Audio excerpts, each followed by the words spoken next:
Landry.Audio. Today, 3.5 hours ago, I got put on notice that we were going to get the chance to do the interview with Australian heavy metal comedian Steve Hughes. I know him. You may have seen some of his work floating around on YouTube or other places. He's got a few pretty notable clips online, including death metal and cooking. I remember the Welsh language, and of course the other one that we fell over ourselves off on, paraphrasing here, was being gay is hardly soft. I've seen him play a couple of times. It will be interesting as the times that I have seen him. Sometimes he's cordial and affable, and I've also seen him absolutely go off and go ballistic at the crowd he is there to entertain. He's touring Australia at the moment, his homeland, my adopted country, and we're chatting with him now. Steve, how you going? I'm doing quite well, actually. Awesome. Quite well. So, as I said, people... as we were talking about just before we turn the mic on, some people are going to know you. For a lot of people, it's going to be their first introduction to you.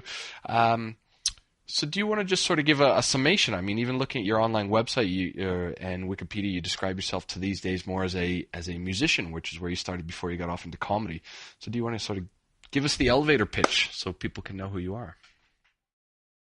Oh, yeah, I did. I started in bands, extreme heavy metal bands. My first band was Slaughter, which is basically probably one of the first sort of extreme sort of thrash death metal band in the country back in around 85, 86. And that we just released a sort of one demo, and then that fell apart, unfortunately, although it's still quite cult around the world. This is what I've been reading, that, I don't know much about the underground early Australian scene outside of, like bands like Destroyer 666, I guess is probably as far back as I go with some of that stuff. And I know bands like actually I saw them not too long ago. So I went and saw, King Parrot, and I had no idea that they were made up of like Bloodduster, Dreadnought, and Berserker, like all these other sort of bands whose, when buying CDs was still in vogue, then I got to see them. So what was that sort of scene like in the early death metal scene in the 80s and growing up over here? Well, in Sydney, you basically had the only two to begin with was Slaughterlord and Mortal Sin. I ended up playing in Mortal Sin as well at the end of the 80s and just only for about a year and a half in the beginning of the 90s. So yeah, basically in Sydney, we were basically the only two thrash bands. Slaughterlord being even sort of more death metal then, even getting into blast beats before the blast beats were even really a thing, and Mortal Sin was sort of more your sort of just thrash. Traditional, metal, yeah. Thrash. And then I think, in Melbourne you had stuff like Hobbs Angel of Death, which is kind of thrashy, and of course this is when thrash metal and stuff started to cross over into punk. So there was, we started to gig with punk bands like Mass Appeal and the Hard-Ons and Death Sentence. And so that was that sort of the beginning of that underground alternative metal scene, as started by, of course, you'd have Metallica and Slayer and Anthrax, and in terms of the first big bands to start to bring thrash metal to prominence, and then.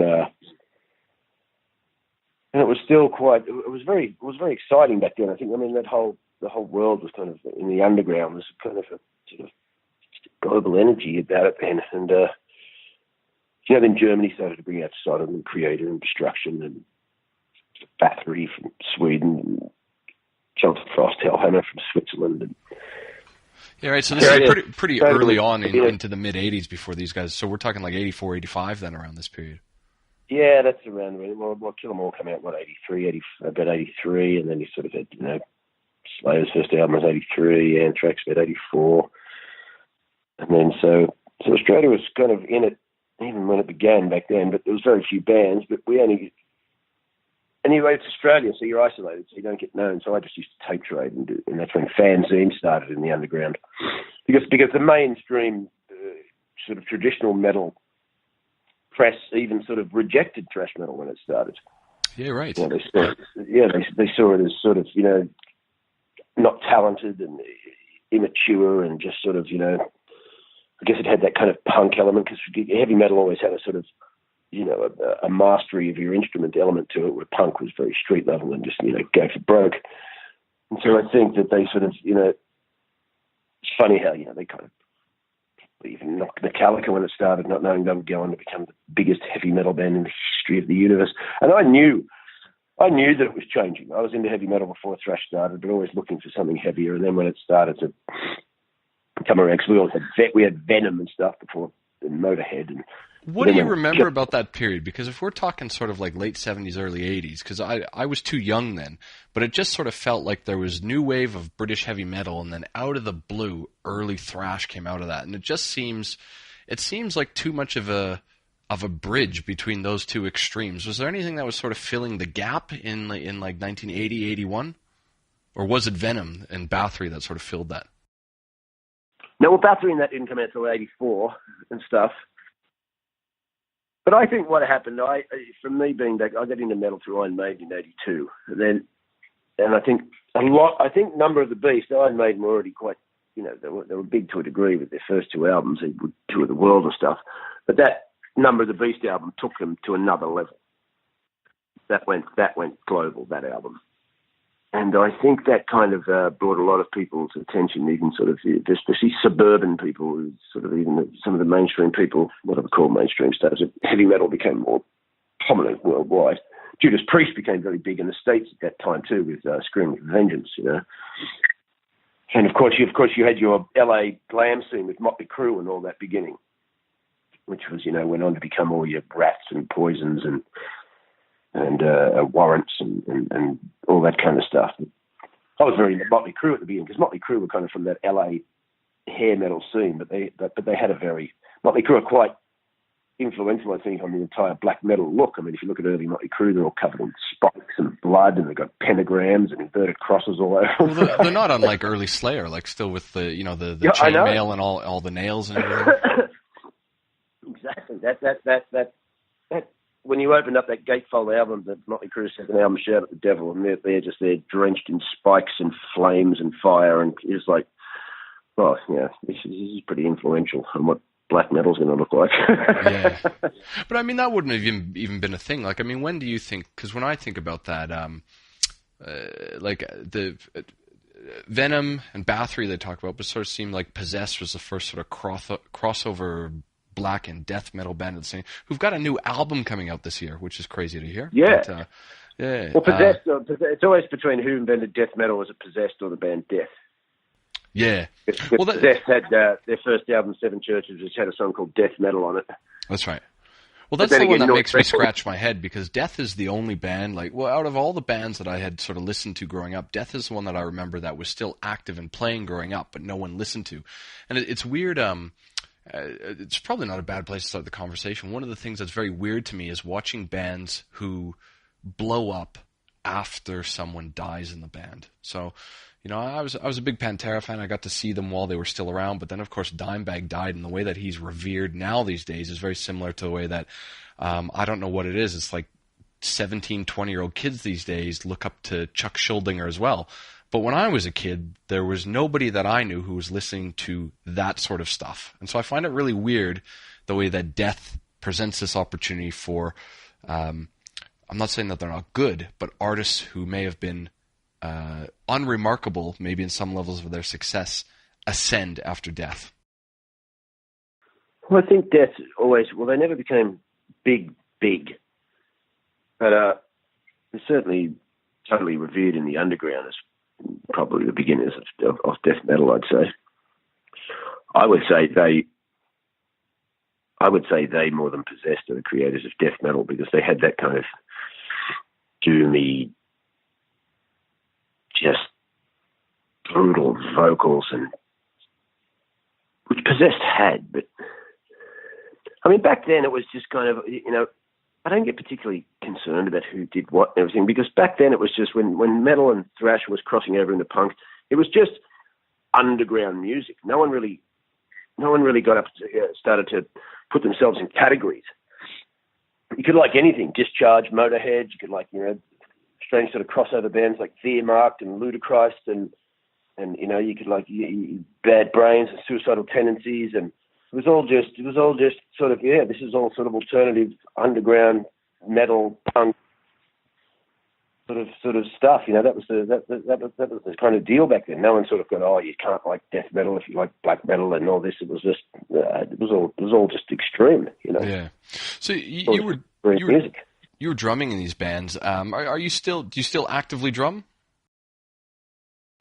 No, I've actually recorded. I'm putting out a solo album I made a few years ago, which I was meant to put out a few years ago, but ended up having a bit of a fucking breakdown. So we'll discuss that later on. And then, so I made a solo album, just sort of played guitars and sang and did all the drums myself. I'm not a very good guitarist. I can just play guitar to the songs I wrote, but that's coming out. But I've been dealing with a whole lot of other personal stuff in the last 5 years. So.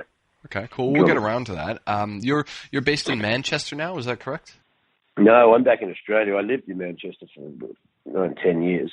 Yeah, okay. I've been back here for quite a few years now, just dealing with other personal issues and stuff. And then, I moved to Europe in 1999, stayed until about 2014.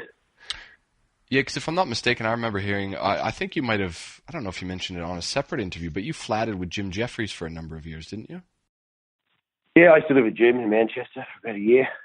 And me, him and Jason John, a Canadian comic. He works with Jim still in the States now. And we lived in Manchester, and we were all just in London, but London became ridiculously expensive, and we were all sort of just beginning to get gigs in comedy, so we went, we can go to Manchester and get a massive house for under all rent. And so we just went up there, and that was my time with Jim. So what do you think? One of the questions that I guess that comes up is I moved here from Canada, and I adore it here, but again, part of that is surviving winters that are minus 20 for half of the year.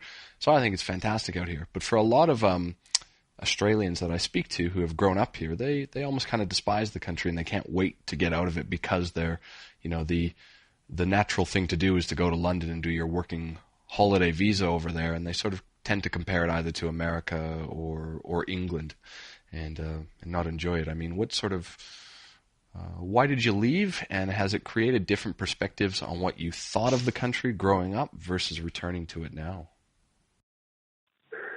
Well, now that I'm middle-aged, I have like perspectives. A lot of things have changed considering when I was young. Because I was always wanted to be creative and be in bands. That's all I wanted to do. I didn't like being here because this country is too isolated. There's no population. There's no work. Nothing's going to happen to you. If I'd been in Europe with my bands like Slaughter Lord and stuff, I would have had a record deal. I would have gone on tour. Because there's the countries to go on tour to. There's the people to play the music to. There's underground record labels that would have gone, we'll put a record out. Whereas here, there's nothing is going to happen. And so even that's why I left for comedy, because the kind of comedy I wanted to do, which would be quite, I hate to use the word controversial because I don't see it as controversial, but other people do. But I knew I wanted to. Well, I also wanted to be around. Well, I know if you want to get good at something, you have to do it. So if you want to be in the Olympics, then you've got to get up at 3 a.m. and go and swim in that pool for 4 hours, and then go and do your stuff and go back in the afternoon and swim in that pool for 4 hours. And maybe you'll become not good enough to go in the Olympics. You're not going to be able to go in the Olympics if you train once a week. So if you're going to get good at comedy, well, I can't be here where I get one show every fortnight. And so I could go to England and go, right, because I toured with Mortal Sin overseas, where we played 35 gigs in 40 days, and we'd never done that before. And your band turns into a killing machine when you play that much, you know. Yeah. And so I knew if I could go to a place where I could do 4, 5, 6, 7, 8 gigs a week, do a gig every night, be around guys who are much better than me. I saw Bill Bailey out here in 98, and, he was amazing. And I went, I have to be around guys that good. Mm. I need to be around other comics who are far better than me, so that I can go, right, this is how I'll get good, by being around people who are masters at it. So when did you go? What was were you going over to be a comedian or to be a drummer then? No, to be a comedian. My band said, excuse me. Well, I did Slaughterlord, then I was in Mortal Sin, then I made a rock band, an eclectic rock band called Presto for about 5 years, from about 90 to 96. Yeah, 91 to 96. And then we made 2 albums. It was kind of, wasn't heavy metal. It had heavy metal elements to it, but it was a strange mixture of sort of, almost like sort of folk and some acoustic stuff, and then just rock, and then some weird, because it was the 90s where, you know, it was a very interesting time in the 90s for music. You have, you know, your Faith No Mores and your grunge appearing and your hip-hop, and that was another kind of exciting era with lots of just what became big music but was kind of underground at the time. Because I saw all that stuff start. I saw Nirvana before anyone had heard of them. My punk mates I lived with had the first Nirvana album, Soundgarden and all this stuff before anybody had heard of all this kind of stuff. So that was kind of underground as well. And so, I made this kind of weird eclectic band for about 5 years. We made 2 albums, did a couple of tours of big Australian bands here, and then I joined a black metal band called Mazul, which is completely extreme, one of the first very extreme black metal bands in this country. But I was doing comedy at the same time, and then I suddenly realised, you know, I'm not going to get good at comedy being here. I'm not going to make any money. I'm getting into my 30s now. I've got an English passport. I know that there's tons of gigs over there. I know the English are the best at comedy anywhere in the world, so I just thought, right, I can't. I've always wanted to go overseas with bands, but trying to convince the rest of the guys to be as full on and let's go, it's difficult with bands. So I thought, as a comedian, well, I don't have to try and drag a whole band with me and deal with the tension and the stress that comes with keeping a band together. So, you know, I just have to deal with myself. So I just went, yeah, okay, I've got to do this. I started comedy. I've been doing comedy here for about 3 years. I thought, right, I was living with an Irish guy who had to leave the country, and he said, you should come. I went, yep, I'm going. So I just left. Yeah, fair enough. Okay. And so what was like, how many years have you been into it, and how did you find the change? Was it easy to pick up right away once you got over there? Oh, well, I moved to Ireland first. I found it quite easy. I didn't think anything of it, really. It was kind of nerve-wracking. It was very nerve-wracking going to places like the Netherlands and stuff for the first time, doing comedy to people listening in a second language and with a completely sort of, you don't exactly know their sense of humour. You know, the Australian English sense of humour can have similarities, and just speaking the same language, and you have a sort of a history, but I just sort of, I don't know, I've just always just gone, well, let's just go and start. I haven't really thought about it that much. Do you find that there's is there a difference in the sense of humor between cultures, or do you have to sort of adapt your routine at all from time to time?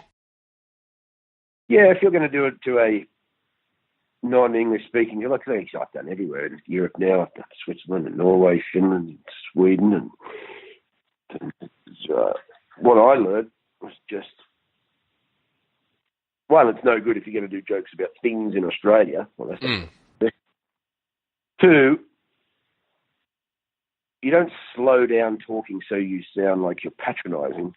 But for me, I just realised that if I say a sentence in one go that I may be speaking to an English audience like that, then I would just sort of break that sentence up with some pauses, which just gives their brain a second to, okay, I know what you're saying. If I just speak too quickly like in English, then they may speak English, but they still have to sort of translate certain things.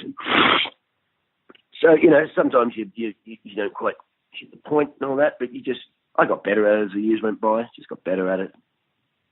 Just start to realise, yeah, especially when my comedy became more about sort of global issues in the sense of that things that all people had heard about. And yeah, plus comedy started to get bigger in Europe when I was there, because the English have always done it, but the Dutch and everyone didn't sort of have as big a scenes as the English. And then probably since the early 2000s, they started to have their own acts and really get into it. And it became a bigger thing globally. I think stand-up comedy through.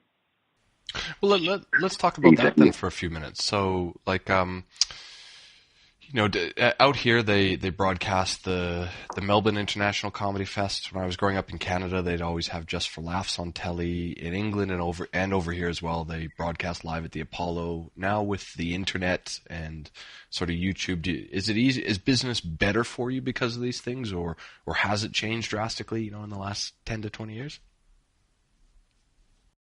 Well, that's very interesting in the sense of you'd almost get into politics now because political correctness, comedy is also sits within the target sites of people who are politically correct. So sure does. Let's talk about that then. It's definitely you can definitely well the internet in one sense it's almost like what underground thrash metal had before the internet. They had tape trading. So you'd just get your demo and you'd run off 50 copies of it and then you'd send it to people in Chile and Peru and Sweden and Norway and Spain and Canada, and you just go, all right, let's just send these demos out, and then they'd write back and go, here's my demo, or they've got an underground fanzine that they made themselves. Because as I said, the mainstream sort of music press dismissed thrash metal, so of course, along with underground bands, also underground magazines started back in the 80s. So yes. Fans would make their own fanzines, just photocopy them and put all demos in them. And so that was kind of like a little internet but done through the post, which is how Slaughterlord is still quite known and cult, because I was sending just tons of those demos out through the 80s. And I guess now with the internet, you've got what I would have loved to have had back in the day to get my music around the world. And so now, I guess people do. They do have access to whatever they want, really. You can look up the strangest things on the internet and it'll turn up, really, won't it? Sure can.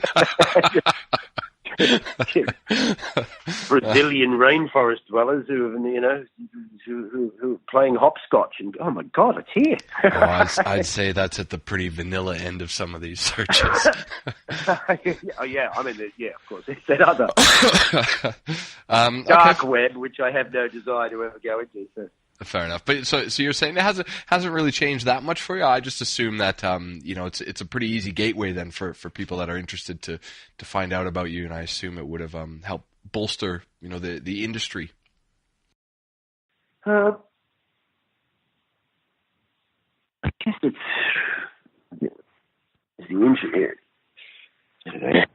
I mean, I do understand. People can have access to. They can find anyone they want. Now, that's easier in that sense, I guess. If you get off your own, I'm starting a YouTube channel soon, and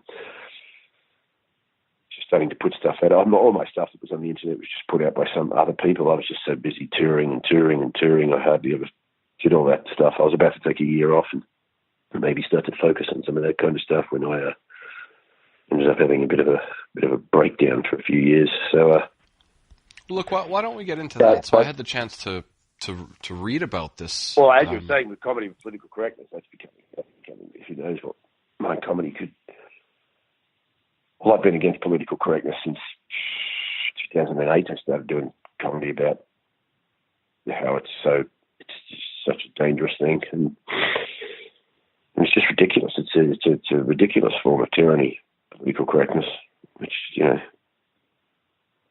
basically telling people it's like thought crime, really, making sure that everybody adheres to a certain ideology, and if they don't, then we'll brand them some kind of racist or sexist or misogynist. Well, there's another guy that's not too far away from us. I remember, I've seen Brendan Burns perform a couple of times too, and I really enjoy his stuff. And this is probably a decade ago now. Somebody handed off one of his DVDs where he's got that. I don't know what you'd even call it. At the end of the show, it's the reveal where he gets called out for being a sexist and a racist, I think by a brown woman in the audience, and it turns out to be this sort of ploy or flip on it. But he said pretty, I've always enjoyed the work of yourself, him, Brendan Burns, guys like Doug Stanhope. As I said, Jim Jeffries was, I'm blown away by how big he is in the States. I didn't realize he had his own TV show, but he used to be pretty cutting edge going back, 10, 15 years ago. Oh, he was cutting edge back then, for sure. Stanhope, he's always been his own entity. And I love Doug. He's just his own creature, isn't he? Patrice O'Neill, I always love Patrice O'Neill, because, Well, unfortunately, you won't get a chance to see him anymore for most. No. For anyone who's here. But I definitely. Well, my first DVD was called While It's Still Legal, which is kind of becoming prophetic in the sense of Now, how long will it take before you just can't say anything in case you offend someone? And it's like, that just doesn't work. That doesn't work in the context of law. And I'm no lawyer or academic or intellectual, but it's just pretty obvious to me. I'm just a guy who wanted to be in heavy metal bands and didn't do comedy. And if I can spot it, like, come on, like you being offended is of no concern to anybody else. It's we already have laws about you being abused or attacked, but offended is a different thing. So because if you could possibly start to charge someone because you were offended, well, you don't even need any proof. Well, this comes exactly from I've seen this done as a bit in your show before.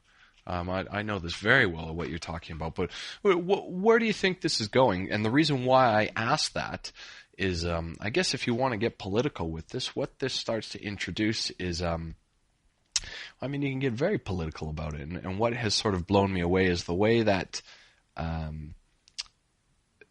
the left, I guess, or progressives used to talk about fairness and equality. And we're now getting further and further away from that into areas like safe spaces and hate speech, and sort of the ideals that traditional liberals would have fought for 20 years ago have now made them the enemy of the people that they were trying to protect in a lot of ways, which I think comes into what you're talking about. That's exactly it. Like when we grew up, well, you had the PMRC start up where they wanted to put stickers on CDs that they found sort of, offensive, and then they call Frank Zappa into court and they arrest Jello Biafra for having a H.R. Geiger poster in a Dead Kennedys album. And that was all your kind of conservative, right-wing, Christian-y type of groups.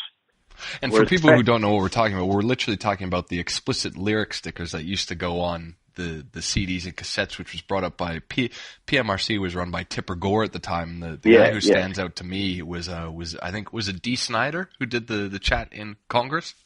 Dee Snider went into court with Congress.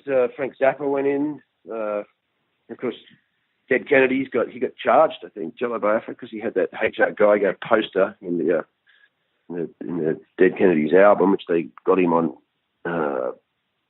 indecency charges or something.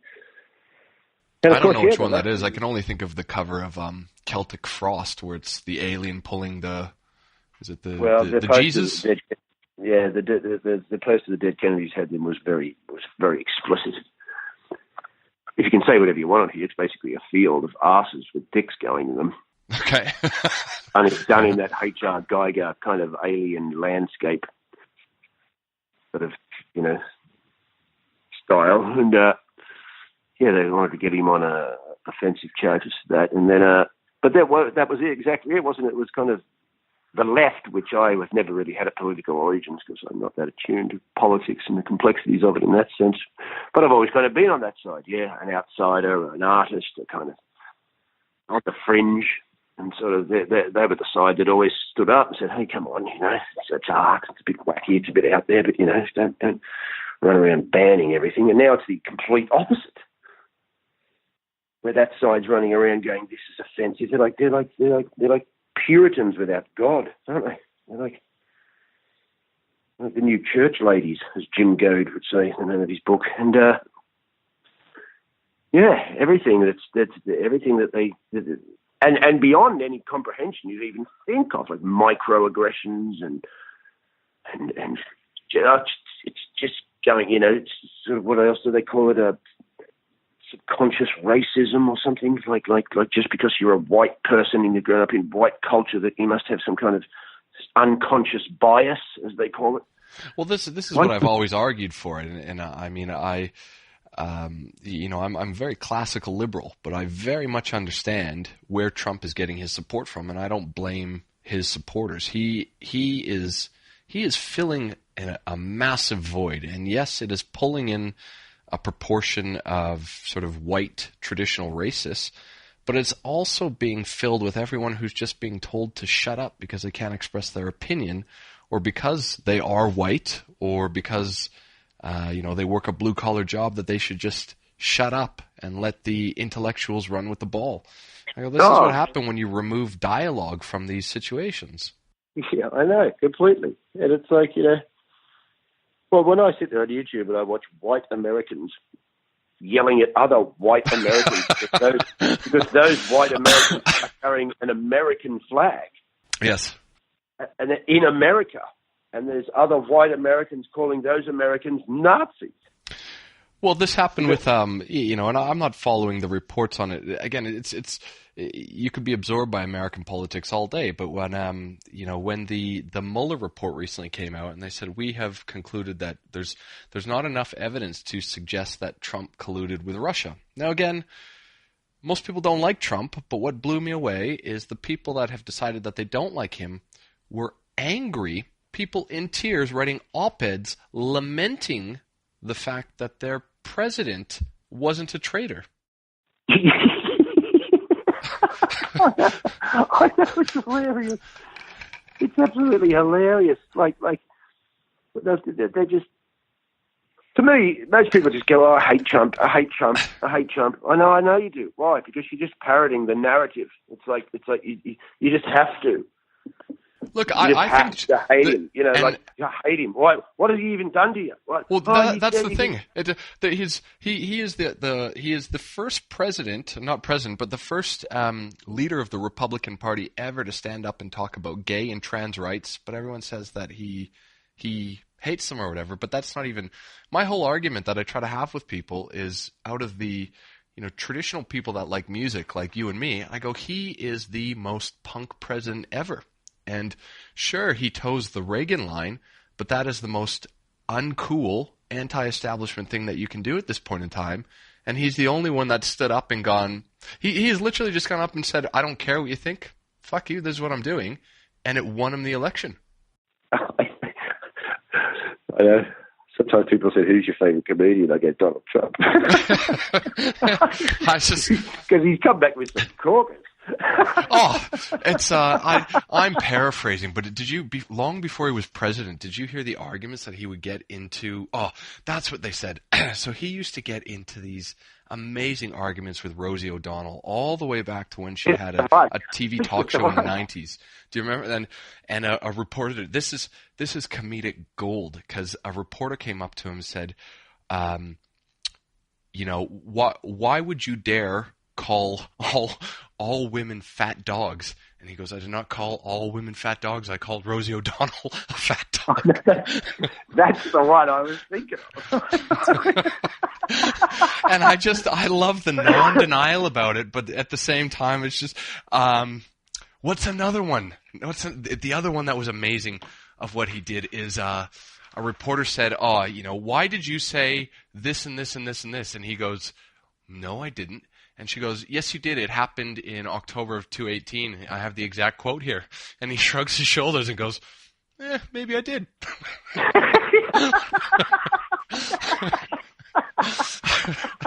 I don't care. I just think that's the most badass thing that you could do when you're running, you're running for president. You go, what you going to do? Yeah, maybe. Plus what he said, I didn't say that. I only said that about Rosie O'Donnell. Why else I laughed?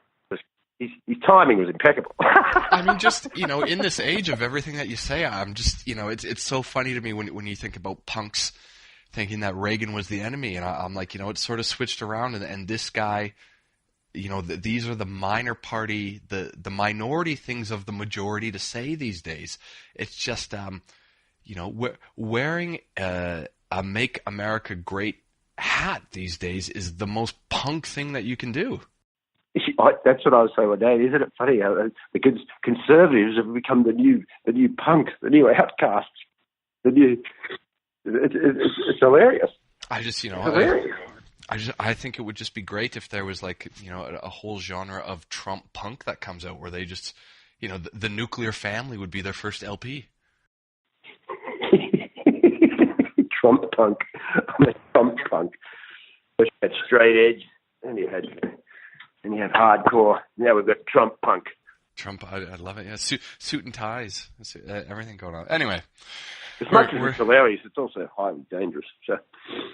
Yeah, man. But you get it's. As I said, I don't blame anyone for what they did. You had, American politics provides you with two choices, and they made one of two choices. That was provided to them, and they chose. I really That's despise. what's so hilarious about these people, mate. These people had every right to vote for the other candidate. End of story. Yeah. End of story, folks. That's it. Oh, but they must be racist and fascist. Excuse me? When were you people running around when George Bush was bumming the hell out of the Middle East? Or, hey, Clinton did the same thing, and what they never talked about is that apparently a huge percentage of Obama voters were the ones who ended up voting for Trump because they were unhappy with what was supposed to happen and didn't.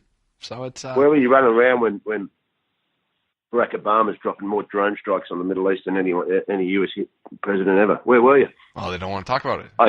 You don't say anything. You don't say anything, do you? You don't say anything. But most of you don't say anything because most of you are all just brainwashed. Well, what we're seeing now, especially when it comes to the young people, is we're seeing them, if they're 22, 20 years old, coming out of uni or going into uni or stuff like this, well, we haven't known that they've been brainwashed through school for the past 20 years because we haven't been in school.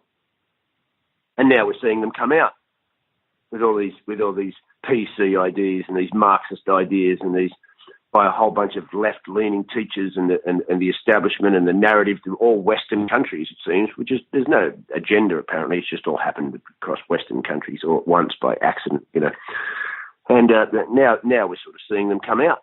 Well, apparently it's even worse in the universities because you got to remember you're dealing with teachers who are pro-communism who have gone into academics without having to ever pump gas, Oh, completely. And it's happening everywhere. I've been watching stuff about the Netherlands all morning. The Netherlands just completely dominated by this as well. Yeah. Well, tell us about that because we won't know about. It's one of the things that I like to talk about with guests because now that I'm settled down here, as you would know, I think Australian media generally is at least better than North American media because we're tied to Asia, so we get a little bit about that, but we certainly don't get enough, European news. So what are you hearing about what's going on over there? Well, I think it's the same thing within. To me, if you're a journalist and you have your job is to report facts, stuff. It's not to have an agenda towards your belief system. Yet now, if you go on, if they have a panel show or something on any TV show against someone who's against feminism or some kind of gay marriage or something, then that entire panel will be just biased against this guest. And also the narrative of the person who's apparently the adjudicator or the guy who's the main spokesman for the show. He'll be on their side as well. There'll be no neutral guy. It'll just be a group attack. And all they'll do is come up with what they always do on the left is they'll just end up calling you a name. You'll be a sexist or a racist or they'll try to frame you with the way they speak. They'll start going, oh, well, so-and-so from this guy. Do you know that guy who did a whole bunch of bad stuff in Breivik in Norway actually read that same book you're quoting there? And they'll just try and frame you with some kind of fascist or maniac or something. And then when you start to lay facts on them, well, it won't resonate with them because facts they don't care about facts because especially if they've gone through this total indoctrination system through school, and how can they call on facts? We all know that your childhood affects you immensely, and if you're going to get brought up in India, then you're going to get used to a caste system in your subconscious or anywhere else. And if you get brought up through school, like we're starting to see all these young people now who have been given trophies for just competing and taught about gay rights and everything, and what their children, why young children need to hear about gay lifestyles is beyond me. Again, and this is probably part of the issue. There's nothing wrong about it, but you don't inherently teach kids about that stuff at the age of 5 to 7. It should be, here's how you add, here's how you do Lego. Of course you do. What has this got to do with I know what they do. It's under the guise of anti-bullying, right? But it's like, excuse me, this child's 5. This child's not even having any of these thoughts at all. It's not even having ideas about sex or just stop thinking this child has some kind of what's the word I need? Inclination or desire to Yeah, or responsibility at this point. To grow. No, we're just trying to make them grow up so that they're not racist and sexist. And they're not even thinking about this yet. So how is this affecting you on tour, Chris? We're sort of we're getting off into some wild tangents here, but Chris, who organized the interview for us, had mentioned that you're already seeing some walkouts on this tour. Just what are you talking about, and how are you seeing audiences sort of respond to this commentary? Well, if I get my audience who have come to see me, I'm in a pretty good space. They could say, well, what are you doing, preaching converted? Yeah, well, the unconverted aren't going to come to begin with. Plus, I'm not a political speaker. I'm doing stand-up comedy. There's an element of spoken word to my show now and social commentary to my show, which there always has been to a degree. And but the first port of call is to get laughs. I'm not, as I said, I'm not an academic or intellectual. I'm not a politician. It's not my job, but I certainly have strong held opinions about this whole PC stuff and everybody being branded a minority except white men, and the total sort of psychological deconstruction of Western countries or the absolute capitulation of masculinity. Oh well, that's big. That's a big one in my show. So I certainly give them I give them a warning. I do a couple of little jokes up the front so we can all have a bit of an entree, a couple of little jokes about hippies and vegetarian serve, vegan. Yeah, me having an enema, you all sort of. And then I just sit down and go, okay, well, what are we going to start now? And so I'm just going to let you know if you are one of these people that really can't handle hearing anything that goes against your belief system or the narrative that's going through, and you are going to have it get triggered, then I'm just suggesting you leave now. Was it always an intention? Because you're not going to enjoy yourself. Actually, before I ask that, I'll ask, because you mentioned people come to see me. How do you? Are you able to sort of gauge the audience, or are you now selling just as Steve Hughes? Or are you still sort of actively building a fan base these days? How does that sort of work when you've been doing it for so many years? Well, because I've been dealing with having depression and so forth for the past 2 years, I've kind of been out of the scene, and yet this is the first tour I've done for a while, but I'm still pulling some decent crowds. I've lost a bit of momentum over 5 years, not working, but I'm still pulling a decent crowd on my level anyway, so I'm kind of like a bit heavy metal, where, heavy metal fans have a bit of an allegiance, you know what I mean? If I was just a sort of mainstream act that had disappeared for 5 years, unless I was a very famous mainstream act, if I was just sort of at my level and was a mainstream act, no one would probably come, because, sort of your mainstream people aren't. They don't go anywhere. They're not told all the things that they don't hear through the media. So I've still got my fans on that level. And some people don't like it at all.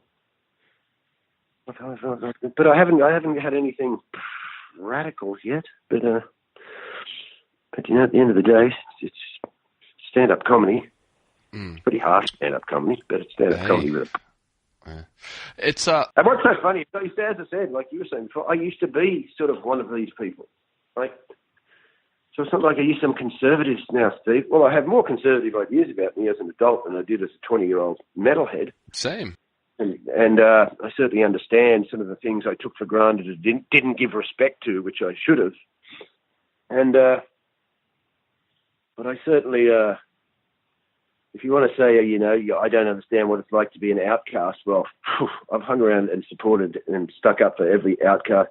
You try walking around Australia in 1982 dressed in a Motley Crue shirt with studded wristbands and tights and things hanging off you and see how long you last, I didn't understand it from the moment I landed down here. I remember when I first got here. So I got here in October, 2004, so we're just getting into summer. It's like November. It's 35 degrees outside, and I see some kids walking by in... They're not even Doc Martens. They're those, typo negative type boots with a big trench coat, 35 degrees, sitting on a platform out somewhere in Western Sydney. I'm like, what the hell is wrong with you guys? This is Motley Crue territory. You guys should be wearing, black boardies maximum and a pair of thongs. There's like this I used to do jokes about that. Goths on the beach. Yeah, totally. They have a rough time in Australia. I found it so bizarre. But Western Sydney, or I don't know if that's where you're based anymore, but it was very, very obvious a little bit of the divide of where heavy metal got its pull in Sydney. As soon as you sort of hit hit the M4 on the way out west, that's clearly where the fan base of the music was. You talk about, I've read a separate interview, and you talk about how you're getting into spoken word. I've got a lot of spoken word by guys like Henry Rollins and Jello Biafra as well. And this is quite interesting because you seem to share my opinion on sort of elements of conservatism now, where Rollins, he was kind of this El Machismo guy, but he's now very, very soft in his interviews, and it's very hard for me to go back and listen to some of the Jello Biafra stuff because it's so greeny almost. Do you still revisit those records or those spoken word albums, or what was it about them that attracted you at the time? Me and you seem to be so on the same wavelength. If I had never heard of spoken word because, as I said, I started hanging around with some punk guys, so I also got introduced to those Henry Rollins, Jello Biafra, spoken word albums. And I just kind of liked the idea of it, there was this other element. You could just get up and have a rant.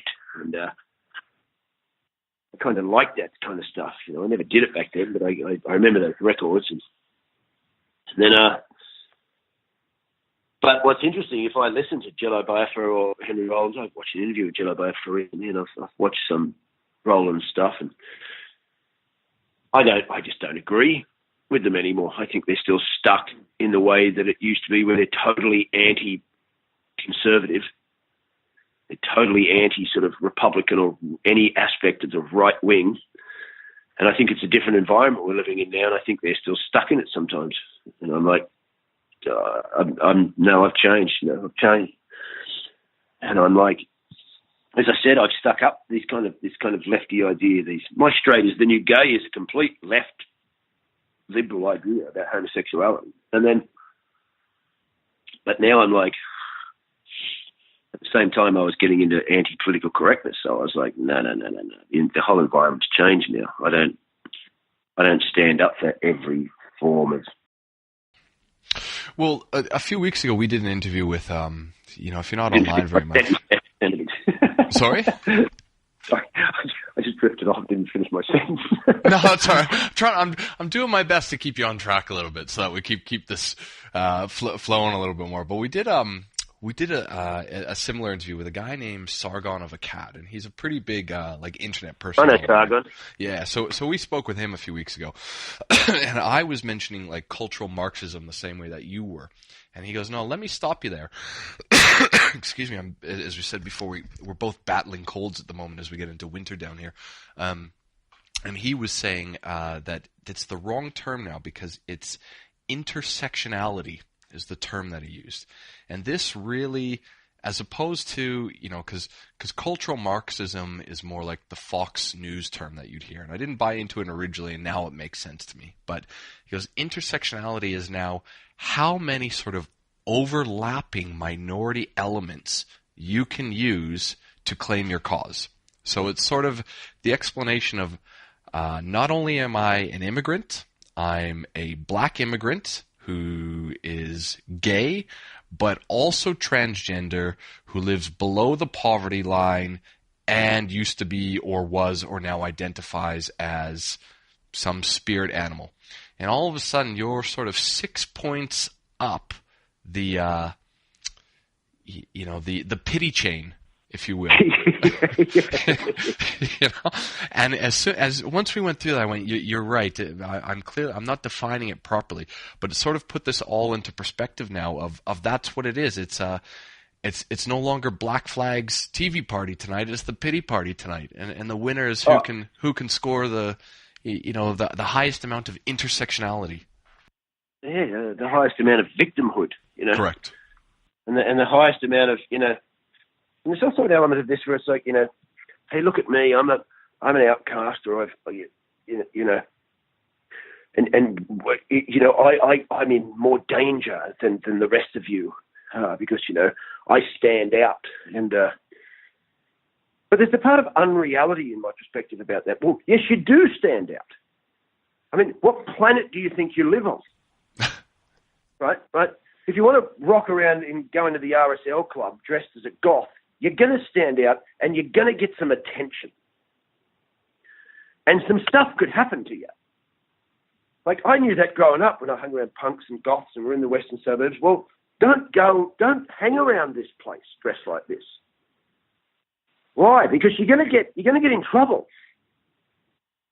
Why? Because people are going to get, you're going to blow their minds, and they might act violently towards you. So try and stay away from them as much as possible. Now, obviously, they would say, well, yes, Steve, and that's a bad thing, so we're trying to do something about it so that doesn't happen. Well, I don't think your strategies are going to bring that about by just demonizing the entire mainstream and making out as if everybody should just automatically change overnight and somehow this utopia manifests and we all just get along. And if you don't agree with us, then we'll leave you a racist and a fascist and a sexist anyway, and somehow you'll have to be brought to the law and sorted out.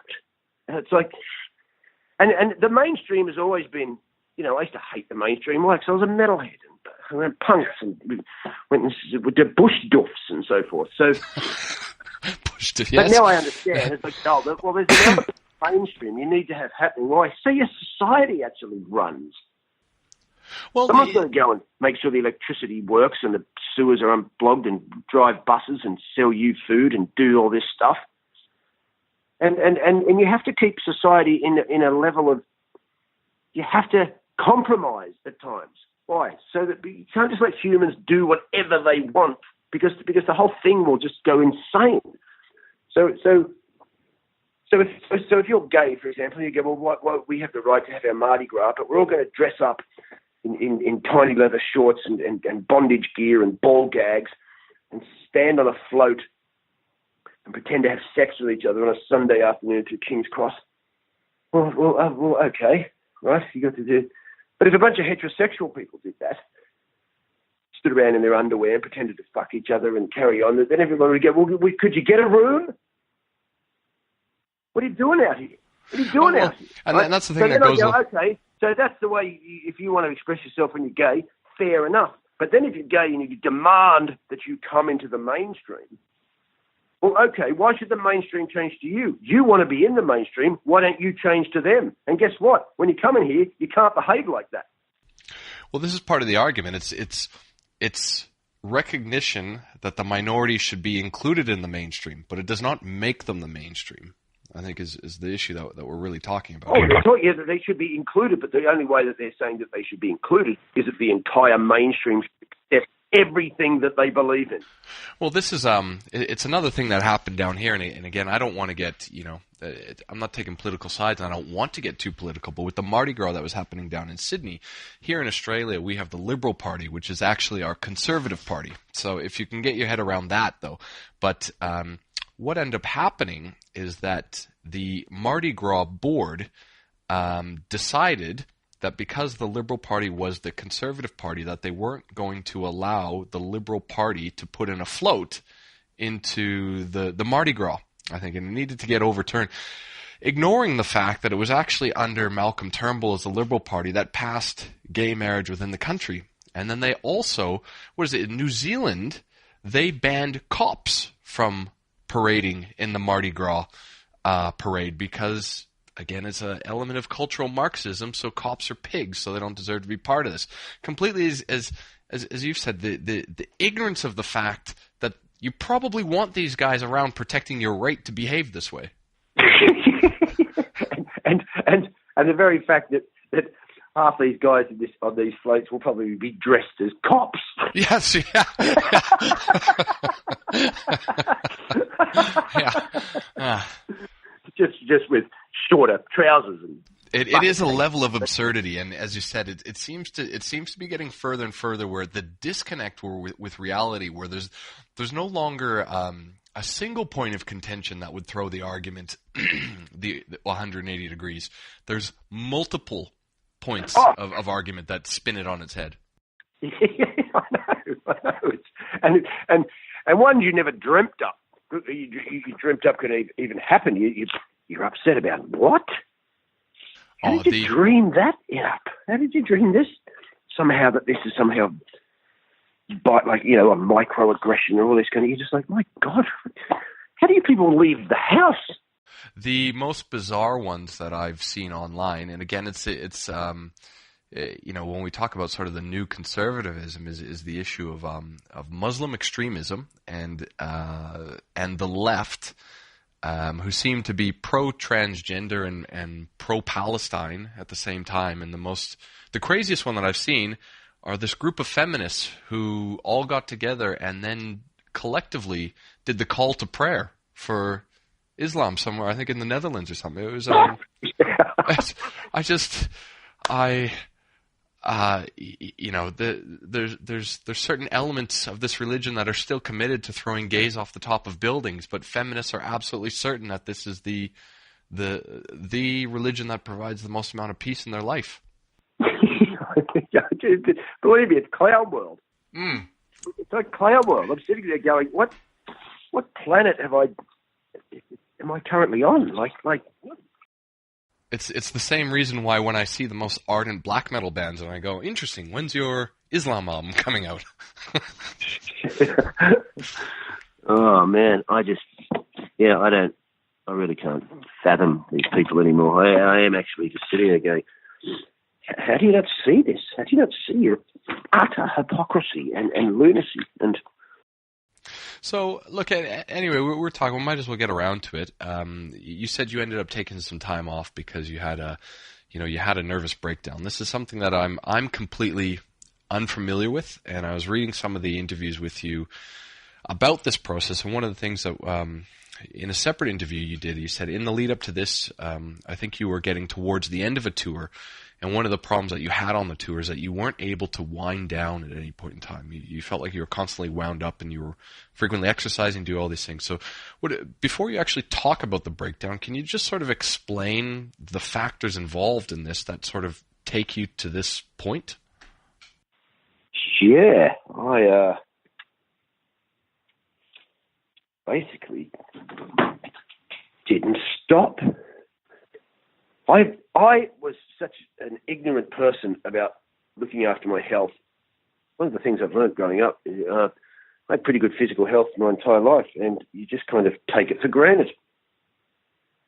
You realise you just take it for granted. I don't have any food allergies. I just eat what I want. I don't get fat. Carry on. Rock and roll. Do this. I can get drunk. I can actually go and knock a few laps out of the pool. I can get rid of that hangover. I can do this.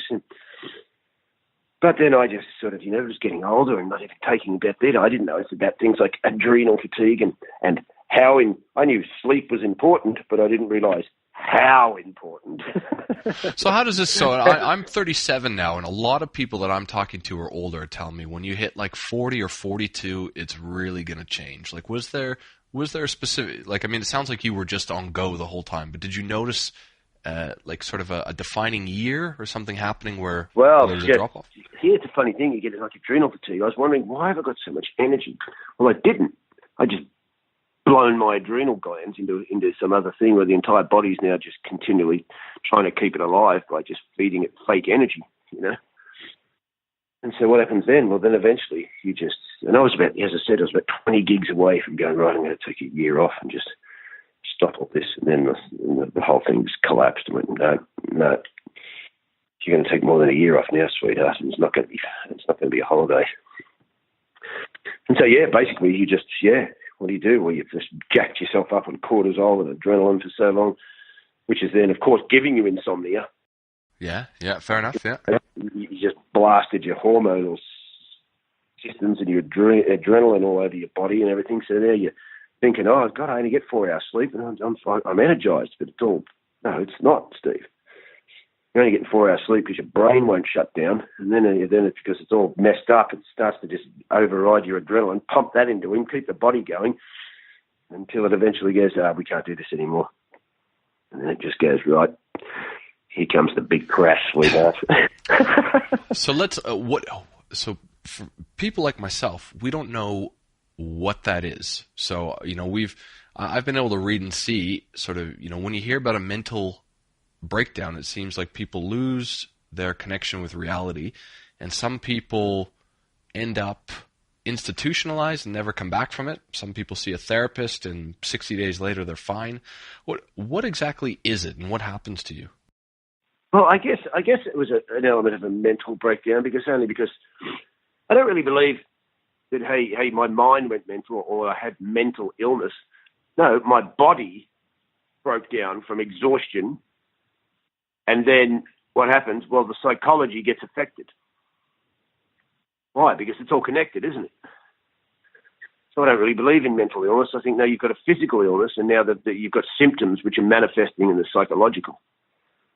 So, I never went mad. I never had a disassociation from reality or anything like this. I just got extreme depression. As far as the body's gone, well, it's shut down. It just can't keep this up anymore. And so it just shuts everything down. And when it shuts everything down, well, you go into complete depression. And then, which is brutal, and you never want it. So those are separate things. So you have a breakdown, and the breakdown then causes depression. Is this? Yeah, that's how it seemed to be with me. Okay, so that's sort of the next thing. What becomes, because again, you hear about, and one of the things that bugs me, because I'm an outsider looking in, with depression, is that you now hear this term thrown around by a number of people who say, "Oh, I'm depressed," when really they don't do anything in their lives. They're bored a lot of the time. They're bored. See, I never had depression my entire life. See, I think it's connected to many things. One, I did have, unprocessed trauma from a emotionally abusive child. So what does that do? Well, that makes you do things like what? Never want to stop. Why? Because if you grow up in a very stressful environment as a kid, well, now I've done so much research now. I'm not a doctor, but it seems to me that what happens? Well, your nervous system starts to get pumped from a young age anyway. What happens? So is that trying to stay active so that you're not sort of festering in these thoughts then? Well, no. I think my childhood was emotionally stressful from day dot. So what happens in the brain apparently is then the amygdala, which is dealing with fear responses and everything, starts to get bigger, and the neocortex doesn't develop as well because the nervous system is constantly in fight or flight. So if you're growing up as a child with a lot of trauma and stuff, then what happens? Well, you become kind of hyper or inwardly, what's the word when you're sort of you're scared of outside people, become shy. Introverted? Introverted, right? Whereas I just became sort of a mixture of shyness and extroversion, And the extroversion comes from what? Well, my nervous system's just kind of been on fire since I was a kid. So you reckon that never went down? So from being a child all the way until you had this, you were just sort of, you were in fifth gear? Well, I just could always do it. I would flip between the two, where I could easily just go and sink into apathy and live by myself and be on stage for days and days and days and days and days, and then just go back and live by myself and sit in there. But what would I do? Well, I'd just, smoke pot. Why? Because then that can distract my mind from actually feeling anything, So I'm kind of, I've shut down, but I haven't really shut down. I've shut it down without facing it. Right? So, and then I just get back up and go. So how do you? Yeah, sorry. And then when I really started touring, that's as you said, your buddy said before, about 41, 42. That's when I really started touring. So I was doing like 150 shows a year. Okay. Never stopping, flying all around the world, and did that for like 5 years straight. And then, that's it. And so now you've got a mixture of not dealing with sort of your unprocessed trauma. You're pounding your body with not the greatest food. Your body's getting into, plus I've been working at nights for 30 years. Mm. So what, most people go to bed at 10, 11 if they're working a normal job, which you realise now is kind of nature. Yeah, the body is designed to get up in the morning and go to bed at night, whereas I've just been working at nights for 30 years. So by midnight, I'm just pumped. There's a hell of a lot of information that I've read that you can't change that. Like, apparently people who work night shift and do those sorts of activities tend to die earlier because they're really fighting the natural clock, I guess. Oh, yeah. Your circadian rhythms are out of whack. I have a problem now just trying to go to bed at 10 o'clock. 10 o'clock to me, where most people think, oh, I can go to bed. 10 o'clock to me feels like fucking lunchtime. Right. So what becomes, so this happens. So explain sort of depression to us, because if you're afflicted by it, the other thing that happens is that they go, you can't just turn it off and on again. So what becomes, solution's the wrong word, but cure is probably, but how do you aid it or heal it? Well, it's such a very difficult one to pinpoint because it's so subjective. So if someone says they're depressed and then I go, yeah, I had depression, they go, yeah, I've had it too, but there's no measurement thing of me to realise what they viewed as depression. Because if I have a complete sort of adrenal fatigue shutdown, also what have I thrown into whack too? I've thrown all my neurotransmitters into whack. Right? So, I've thrown GABA and dopamine and serotonin and norepinephrine, whatever that other one is, I can never pronounce it all. So now that's all out of whack, right? So then that can send you into a dark place that's so fucking brutal, it's unbelievable. If you haven't got those chemicals whacking that brain into some kind of balance and happiness, and it's, man. So was some of this actually just to come down off everything you were doing, just having to naturalize almost then? Well, they stuck me on their antidepressants, which I was completely against. And did it help? No, it didn't help. So I dragged myself off them. That made me worse. Then they put me back on them because I was desperate. Then it took me another 2 years to get off them. And now I'm dealing with a guy in the United Kingdom who has just got me on a supplement regime, which I've been on for about 9 months or so. And he's the first guy that's done anything that seems to be lasting in the last 5 years. And so is that what has caused the sort of the lapse in your activity then for the last few years? Oh, yeah. I couldn't, I had the kind of depression that I couldn't go out of my bedroom, let alone go to a show. So yeah. How does that, because I've heard about this where they just go, I literally cannot get out of bed. I can't. How does that sort of work where you can't even get yourself to do things? Because what's the depression like? Well, there's no joy in anything. Nothing will give you any joy. Nothing. You can't listen to a record that you used to love. It's all dead. It's all black. The body, because they're all connected, the brain and the mind and the body, right? So then now the body's in utter fatigue. So there's no energy. There's no psychic energy. There's no physical energy. And there's a kind of this depression of just lifelessness and darkness and blackness, which I understand why people kill themselves. Just it's intense. Now, I had read that you had even looked into this. Assisted suicide over in the Netherlands or something is one of the articles. Oh yeah, I looked into it. How does this happen? Can you do this? Because you can't see a way out.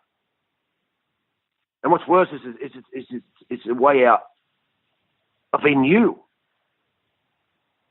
In one sense, I can imagine it must be so horrible.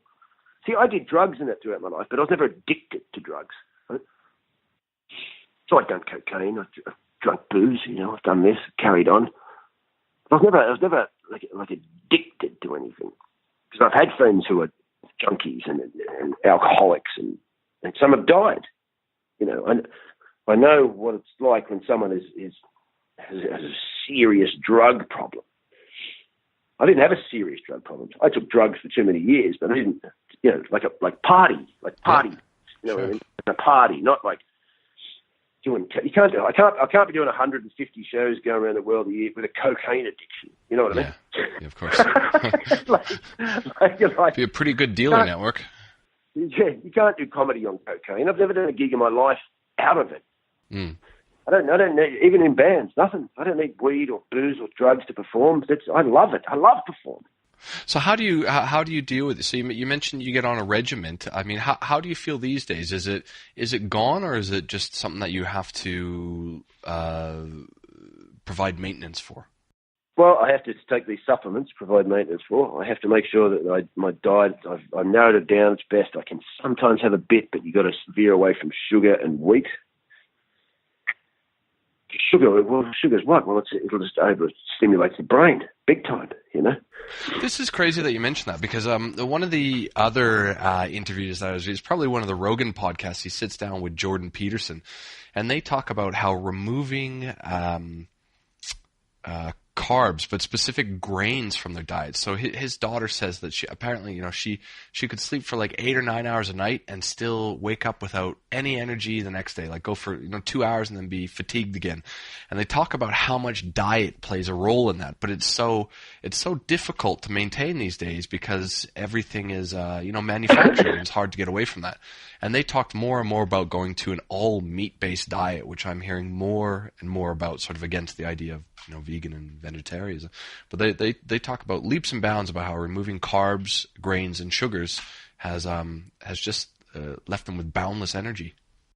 Oh man, yeah. Well, I think when you hear people go, take this diet and this will happen, and happened to me. Well, that all depends on the individual, doesn't it? Their own genetics, or their biological makeup, or their even the way, probably even gets deeper in the sense of even the way their brain and their thinking works. So, because obviously your thinking is going to affect the biology and everything. So I don't think there's any kind of diet that just you can pan out and give to everyone, you all get the same outcome. You're not wrong. But for me anyway, I was like, I can have sugar every now and again, but it's best if I just don't have any, and wheat sometimes, but then I just stop for days. Now I notice, I never had problems with it my whole life, so I just eat stuff and carry on and rock and roll and do stuff and never take any notice. But now I can, like the other morning, I couldn't get enough sleep. I was on tour and and I woke up and I thought there was nothing in the hotel to drink, but I had a coffee and I had it, and about halfway through it, I was almost like I could feel my nervous system going, yeah, and, no, you're not fucking drinking that. Do you think I'm told though, at least when you get older, it's a lot easier to be sort of in tune with what you need? I think it is. Yeah. Now I sort of notice. I go, okay. One day I thought I'm going to have to do a test. So I went and got some bread rolls. I thought I'm just going to eat 4 of them and see what happens. And then then an hour later I realised I got no energy. Yeah. I had no energy. It's knocked me into the park. Maybe it's because you ate 4 of them. So I just take notice of it. Yeah, there is actually an effect there. So I'll just take notice of that. So yeah, I just keep an eye on my diet.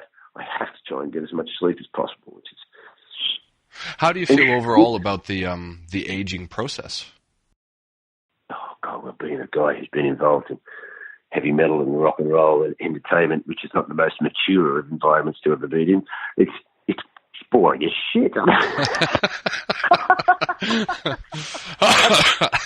Yeah.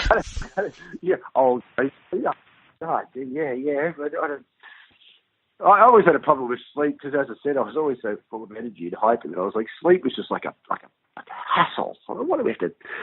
What do I have to get? What do I have to waste the next 8 hours doing nothing? I was saying it's interesting because again, I'm not quite at that age now, but I remember because I've always listened to the same sort of stuff, and I remember like when I was entering 30, people would look at me like, "You still listen to that stuff? Like, get a job, buy a suit," which I had to do, but they shook their head when I explained that. Now, as I'm starting to get older, people are like, "Oh, it's nice that you have a hobby."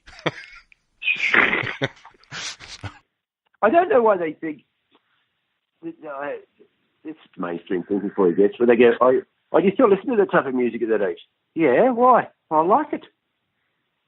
I always liked it. I don't listen to it all the time. I don't, it has to be damn good for me to listen to. But I'm like, yeah, well, why wouldn't I? I don't understand what your point of view is. What do you think it was just a little silly thing I liked as a kid? Oh, no, this is damn fine music. What are you talking about? There's certain things I'm so thankful for. Like now that black metal musicians have actually decided to use production on their albums, I could not sit around people being like, they recorded this on a cassette player in their garage, and it's limited to 50 copies, and at 51 we're going to disown the band for selling out. And I'm like, this is terrible music. You can't hear anything. Yeah, I know. I was never into that stuff. No, I like a good production. There's a new album. I don't really listen to much new bands these days, but the new one, which I will get, which is called Voltimus, which has got the... Yes, I was going to say that. Flo Mornier, David Vincent, and is it Necromancer or something? One of the dudes from Mayhem. It's got a Ruha, whatever his name is. Rune something, yeah. Rune. I mean, he played guitar in Mayhem on the Auto at KO album. And Yes. So Cryptopsy's a big band because I'm from Canada. So sort of, that Quebec death metal scene where you got Cataclysm and Quo Vadis, and, they've always been sort of, torchbearers for that. I'm actually going to go see them in, it is pronounced Ultimus, isn't it? Because they've got a V, which is the first initial of their... I haven't worked it out either. I'm just going, okay, I'll go with Ultimus. Yeah. And, but this is... that record's fantastic. Well, this is my whole... It's the same reason why I really like the latest Morbid Angel album. I've never traditionally been a big Morbid Angel fan, but to me, these are just straight up heavy... Like, no prog, no 9-minute songs with sort of... I'm just like, they're just, 3.5 minute... straight ahead, no clean vocals, no sort of, leads that go, no Malmsteen type stuff. It's just, here's the track, it's delivered, enjoy it, take it. And that's sort of my bread and butter. Morbid Angel has always been my favourite death metal band. And first 4 Morbid Angel albums, David Vincent actually love. I like Formless Fate of the Flesh as well, Steve Tucker, that's fantastic. And it's too chaotic for me. Some stuff off Gateways. And even Gateways is my favourite by far, that more slow chunk tempo.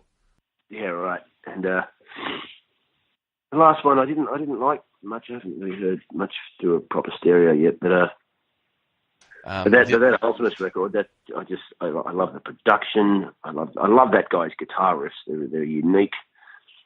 And David Vincent's vocals, which I've always thought he's the best death metal vocalist ever, because he's full growl, but you can hear the words.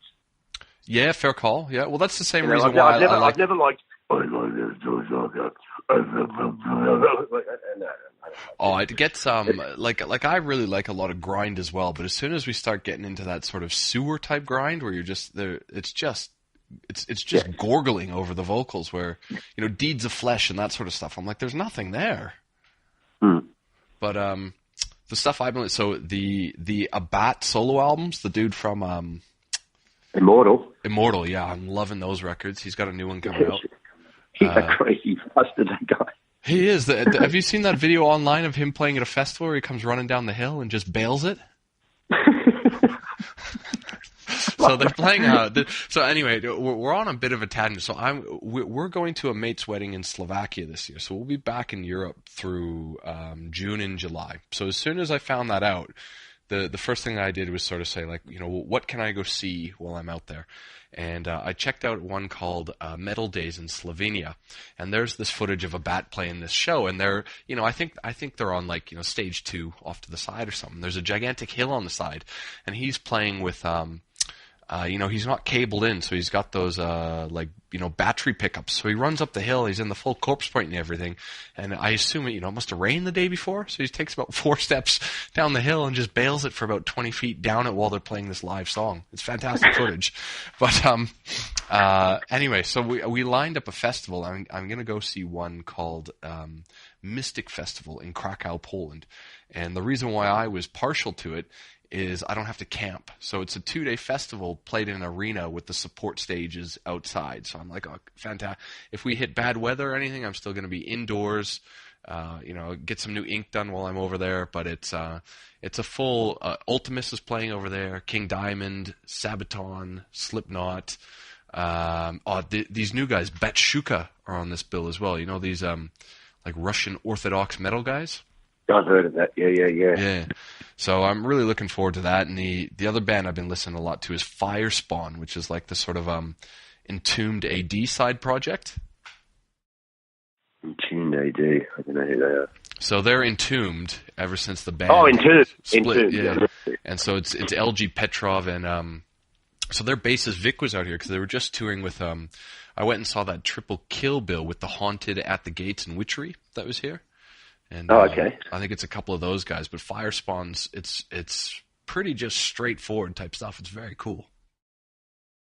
Yeah, man. I'd love to get to Poland. I'd love to get to Poland. You can. You're a touring comedian. Yeah, man. I want to go there because they're not into the PC rubbish. No, they're going through a huge wave of nationalism at the moment. They're Huge thing. Them in Hungary and Slovakia and the Czech Republic. Yeah, but look, it makes sense. That's great. I mean, well, all the Eastern Bloc countries are like, excuse me, we just got rid of communism. We're not having this, all right? We've only been trying to build ourselves back since about 1985, and now you want to throw this? Forget about it. Yeah, who knows how quickly these things come back, though. It's a fascinating sort of. I don't know what's the word, almost like dichotomy between everything that's going on in the globe right now, where the people who live out here in the West think that we are living in the most terrible place that you could possibly go, but there's no other option for them because no other country would even dare get on the first rung of their sort of ladder of shit, but they'll protest it here. It's a different place. Living in it's just a weird time. Yeah. Anyway, the other thing I was going to ask you about, when all this happened, you had mentioned that you had quit drinking and doing any sort of casual drugs. Is that you still on with that plan, and how has sobriety treated you? Yeah. I had a wine on the weekend because I went out to dinner with my friends, and I realised, I just if I'm going to have a red wine, it's got to be absolutely brilliant red wine. None of this $4 corner shop stuff, which is just like drinking chemicals. And, I just have one or two. That's about it. I haven't been drunk for 5 years. I haven't had any drugs. As I said, I wasn't addicted to anything. It's no big deal.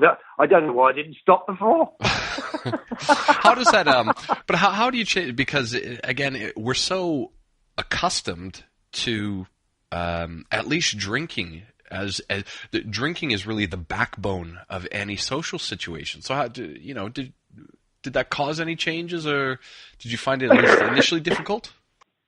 While I was dealing with all the depression and stuff, I didn't have any social life anyway. And two, now that I don't work as much, in one sense, all the years I was working, I didn't have any social life then either, because all my weekends were working, and so my social life was that, And then so now if I go out, I might have one glass of wine, and then I just go, no, it doesn't really bother me. All my mates are my age now. No one's running around anymore going to mad gigs and carrying on. Mind you, I'm back in Australia, which is easier than Europe because nothing's happening here.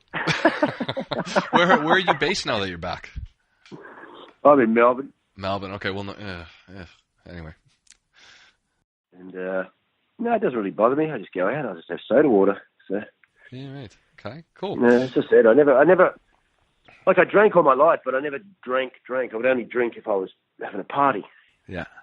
Like I've never had a drink at home. I wouldn't sit at home and drink beer or wine. I'm like, why? I'm like, it tastes far better with company. Yeah, I don't want to have a beer at home. I've got tea. Boy, you're really English, aren't these days, aren't you? Yeah. Well, I've always been like that. I never drank at home. What do you... People used to go to you... I put it this way. People used to go, do you drink? I'd go, yeah, but put it this way. If I was home for 3 weeks, wouldn't cross my mind. Yeah, right. Interesting. Wouldn't cross my mind to have a drink. I'd never had booze in the house. Never had... If someone was coming around and we were drinking, then I'd go and get some booze. But I would never have booze in the house. I just never thought about drinking. I can't say that I'm some kind of moral guy. I'd sit there and smoke pot. Yeah.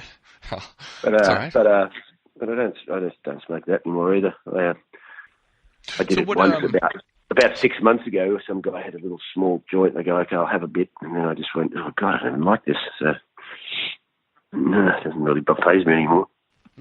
So I mean, it sounds like things are a lot more chill for you. I mean, this is so this is the first tour that you've done in a little while. Have you done any other touring since then, or is this sort of you picking your bags up again and starting? Yeah, I haven't done touring. I've done some shows, local shows and stuff, but this is the first good run I've done. Because I just did Sydney and Brisbane on the weekend. That was great. Then I'm going to Perth this week. Do Perth and Adelaide.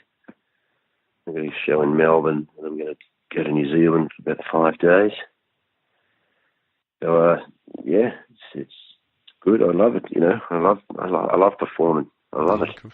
So you're going to get back? Does that mean you get back on the international schedule, or sort of how does this? I may be going to do some shows. This friend of mine in Ireland who books gigs in Asia contacted me and said, "Do you want to go and do sort of 2 weeks and just club gigs and stuff?" And I thought, well, that would be a good test. Just get out and go overseas and do that for a bit, and then come back. And then I'd love to go back to Europe and do some shows. Although this show I've got now, I'm wondering. I think the show I've got now, if I did it in Canada or Sweden, I'd probably get arrested. Oh yeah. Yeah, it's I don't know, but the UK is the worst for it. Again, when I was talking to Sargon of Akkad, this stuff, you can get arrested for telling someone that they're not transgender on a Twitter post. You can say that you're not actually a woman if they identify as trans, and that's considered jailable hate speech these days. That's what I'm wondering, whether I can take the show to the UK. I thought about the UK as well. But can I do this? Yeah. Well, look, I it's such a shame. The greatest comedy country on the earth. How has this happened? Oh, you got to read some of Peter Hitchens, the Daily Mail and author. He reckons the UK and England as a country failed 30 years ago, and it's just been shambling along ever since. It's very fascinating to see. When you talk about these things as well, your perspective changes, and as you get older, you finally start listening to people that have been around longer and their perspectives on things. Big time, and you start to realise that there's certain aspects of life you took for granted because it all seems so. You're, especially in Australia, where no one's ever been under any kind of real hardcore, intense revolutionary idea or anything like that. Like Europeans have a history of understanding this kind of stuff. You know what I mean? Yeah. Well, it's the same. Probably Canadians don't either. This is my whole argument again. Like I was very pro-Brexit outside of any of the visa things. I mean, the UK was under Churchill was the very first country to stand up and fight Hitler, and everyone's sitting around telling them that they should be controlled by an unelected bureaucracy at The Hague. And I go, this is the one country that actually had the balls to stand up and go to war over this stuff, and you're sitting there complaining that people sitting on $250,000 salary who aren't elected by anyone should define the terms of trade and who cannot come into your country. I think it's ridiculous. Yeah, I know. I was saying that 10 years ago. What's this unelected quasi-government Euro superstate that you're going to try and just... Well, that's where it all goes back to political correctness and everything, right? Well, you start to deconstruct the psychological history and narrative of the individual nation, don't you? Indeed. So you start to go, you don't have any history. Now, I was watching a thing about the Netherlands this morning. Some guy going, the Netherlands belongs to no one in particular. Well, fuck that. It should belong to someone. It should belong to a group of people. What are you talking about? It belongs to the Dutch, the people that built it. Yeah. I know exactly what you're saying. It's as I said, like as traditional classical liberals, I find it because I would not necessarily expect you to share some of the same opinions with me on these things, but it just shows how far the modern left is away from people like us, who even 15 years ago we were considered the center. Oh, I was completely like that. I realised, some of my opinions were based around inexperience and thinking. I used to be the kind of saying, why can't anyone come and live in a country and all that? And well, it was easy for me to say that then when most immigrants were a minority and there was still the host nation, which sort of dictated on the cultural identity of the country. And they were interested in being part of that country. Exactly.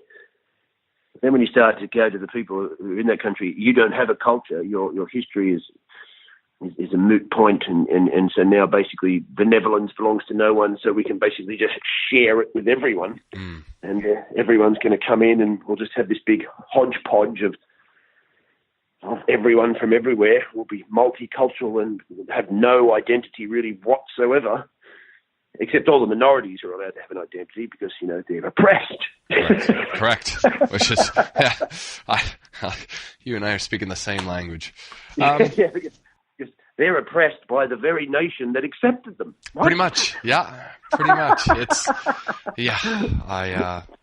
It is what it is. But look, probably best not say any more about it. I hear sirens in the background. Well, look, Steve, it was very good to talk with you. I'll ask you a couple more questions after we turn off the mic. But look, before we finish up, and I know you're welcome to speak about anything else. But I hope the tour goes well for you, and it's glad to see you back on your feet and getting out there. Oh, thank you, man. It's been a good chat. Been a good chat indeed. And if you want to come and see this show on the 18th of May in Melbourne, that's when it will be on. Sydney, Brisbane's done. Perth is this Saturday night, and Adelaide is the Sunday night. So if you'd like to come down and see some comedy, which is rippingly funny and has a point of view which may ruffle a few feathers, then I'm the show to see. Now, you just watch what will happen. This will go online. It'll be seen by a few people now, and this will pick up steam. And in 2023, when everyone's listening to this podcast, they'll be wondering about these shows that you're announcing. Yeah. We couldn't hear it. There's some algorithm that blocked it. Yeah. Anyway, good to speak. I'll turn it off now and ask you a couple more questions. So, all the best. All right, no worries. Cheers.